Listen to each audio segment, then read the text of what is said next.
Les amis, nos amis du U-20 auraient été débarqués de l'avion qui devait les acheminer du côté de Garoua. Vous voyez l'avion immobilisé sur le tarmac à Douala. Je vais vous partager cette vidéo-ci. Vous allez écouter ce qui se dit à l'intérieur et vous allez comprendre que effectivement, ils ont été débarqués. Entre-temps, il y a d'autres sources qui nous font savoir que après être débarqués, ils ont encore été embarqués et seraient sur le chemin de Garoua. Quelle est la version qui est en fait validée ou bien qui est vraie? On ne sait pas.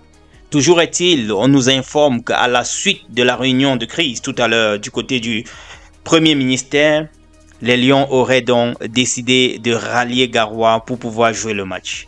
Semblerait-il, ils sont en train de converger donc vers ce qui devrait être la normale, c'est-à-dire les prescriptions de la CAF, de la FECAFOOT et même ce que l'équipe namibienne était en train de confirmer. Sauf que, entre-temps, il y a des informations ou des actualités ou des rumeurs, si on peut dire ainsi, qui font état de ce que le président de la FECAFOOT aurait déjà informé les clubs du désistement de ses joueurs.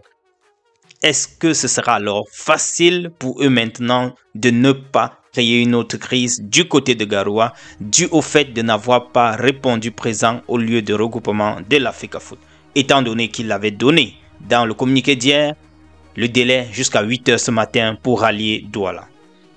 On nous faisait déjà état de ce qu'il y avait quelques cadres qui voulaient rallier Douala, mais rien n'a filtré depuis là.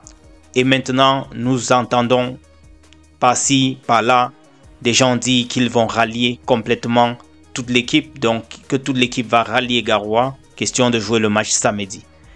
La question que je me pose maintenant, est-ce que ça va se faire aussi easy going? Vu qu'ils n'ont pas été au rassemblement, ils n'ont pas été au lieu de rassemblement, ils n'ont pas respecté les directives de la FECAFOOT. Pensez-vous que ce sera facile? C'est juste des questions que je me pose, les amis. Nous voulons la paix, nous voulons aussi que tout se passe bien. Et je demande tout simplement, est-ce que ce sera alors easy going lorsqu'on sait que depuis, personne de ces joueurs n'a pris position ou bien même se manifester allant dans ce sens où ça pouvait au moins ressembler à une écoute par rapport à la fédération haute. Je disais tantôt, la meilleure façon, c'est de se comporter en trait d'union, c'est-à-dire ne pas prendre parti, mais essayer de faire à ce que les deux parties s'harmonisent.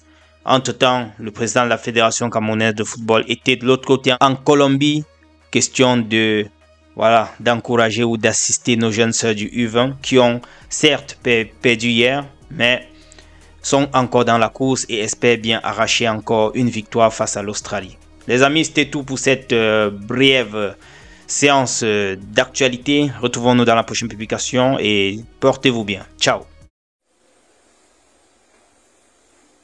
Là, il y a des joueurs qui descendent de l'avion, ils sont débarqués et remontent au niveau de la jetée.